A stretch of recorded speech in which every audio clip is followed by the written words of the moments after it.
পৰীক্ষা ৰিজাল্ট দিলে এতিয়া টিভিত কি ওলাই কোন মন্ত্ৰীৰ খুলখালিয়াক তাৰ নাম নোলায় কোন অফিচাৰৰ খুলখালিয়াক তাৰ নাম নোলায় ৰিজাল্ট দিলে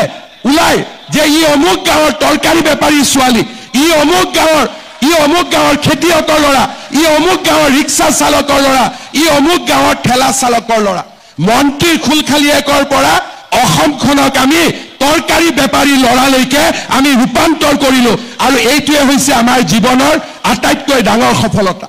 আগতে যেতিয়া পৰীক্ষাৰ ৰিজাল্ট দিয়ে এপিএসসি ৰিজাল্ট দিয়ে পুলিচৰ ৰিজাল্ট দিয়ে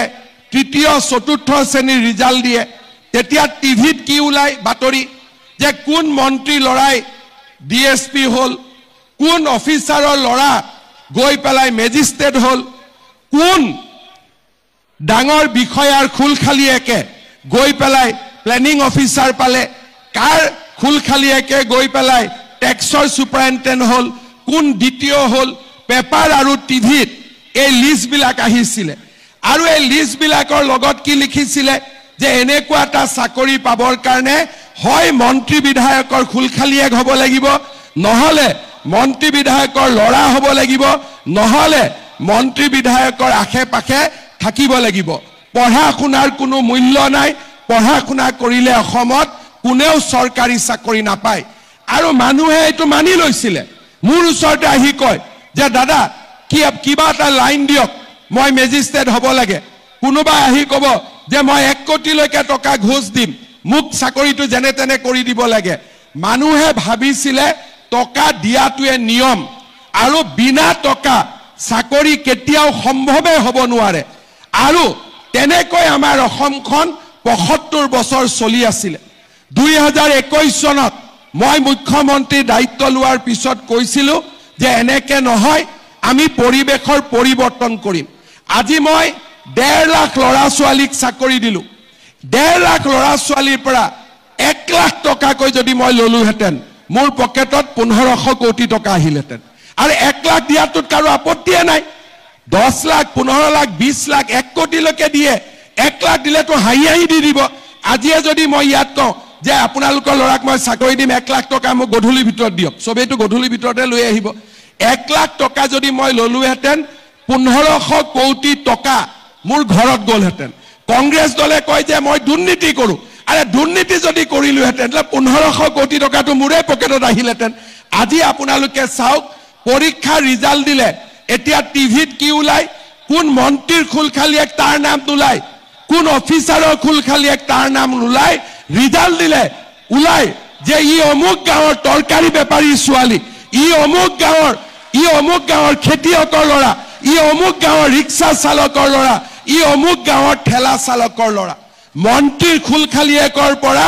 অসমখনক আমি তৰকাৰী বেপাৰী ল'ৰালৈকে আমি ৰূপান্তৰ কৰিলো আৰু এইটোৱে হৈছে আমাৰ জীৱনৰ আটাইতকৈ ডাঙৰ সফলতা ইয়াৰ ফলত কি হৈছে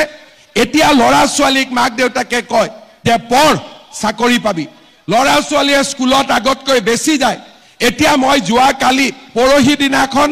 মই এখন মিটিঙত গৈছিলো ছোৱালী বিলাকে মোক ধৰি কলে যে মামা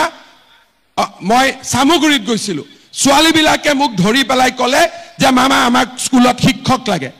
আগতে কোনো চিন্তাই নকৰিছিল আজিকালি সবেই জানে যে পঢ়া শুনা কৰিলে আমাৰ ল'ৰা ছোৱালীয়ে চাকৰি পাব ৰাজ্যত আন্দোলন নোহোৱা হৈছে শিক্ষাৰ পৰিবেশ নিৰ্মাণ হৈছে আৰু অসমখন এটা ভাল পৰিবেশলৈকে গৈ আছে আৰু যিসকল ডেকা লৰাই চাকৰি নাপায় তেওঁলোকৰ কাৰণেও মই ব্যৱস্থা কৰিছো যে তেওঁলোকক চৰকাৰে 2 লাখকৈ টকা দিব লোৱাৰ কথা বাদ দিয়ক উলুটাই 2 লাখকৈ আমি টকা দিম যাতে ল'ৰা ছোৱালীয়ে ব্যৱসায় কৰি খাব পাৰে আগতে চিন্তা কৰক চাকৰিৰ নামত টকা লৈছিলে এতিয়া টকা লোৱাটো বাদে দিয়ক বিনা পইচাত চাকৰি আৰু যি কেটা লৰাই চাকৰি নাপায় তেনেকুৱা 2 লাখ লৰাক 2 লাখ টকা কৰি ব্যৱসায় কৰিবৰ কাৰণে আজি চৰকাৰে টকা দিয়া আৰম্ভ কৰিছে বেংকৰ লোন নহয় ডাইৰেক্টলি টকা দিয়া আৰম্ভ কৰিছে আপোনালোকৰ এই গুটেই কথাবোৰ আপোনালোকে আলোচনা কৰিব কংগ্ৰেছৰ মানুহবিলাকে আমাক ইমান দিন শোষণ কৰিলে আমাক একো সুবিধা নিদিলে ৰাস্তা নবনালে দলং নবনালে স্কুল নবনালে এতিয়া একোখন হাইস্কুল বনাবলৈ কংগ্ৰেছৰ দিনত MLA দিছিলে 2 লাখ 5 লাখ টকা এতিয়া মই এখন হাইস্কুল বনাবৰ কাৰণে 8 কোটিকৈ টকা দিব আৰম্ভ কৰিছো যাতে ধুনিয়াকৈ ডন বস্কো সেন্ট মেৰিজতকৈ আমাৰ হাইস্কুলখন যাতে ভাল হয় আজি আপোনালোকে অসমৰ পৰিৱৰ্তন চাব প্ৰত্যেক জিলাতে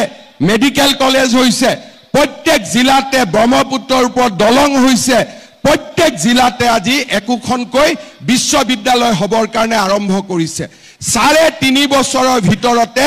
আমি যিমান পাৰো আমি পৰিৱৰ্তন কৰিছো মই কৈ গলে ইয়াৰ মাজত চৰাইদেউ মৈদামৰ কথা বিহুৰ কথা লাচিত বৰফুকনৰ কথা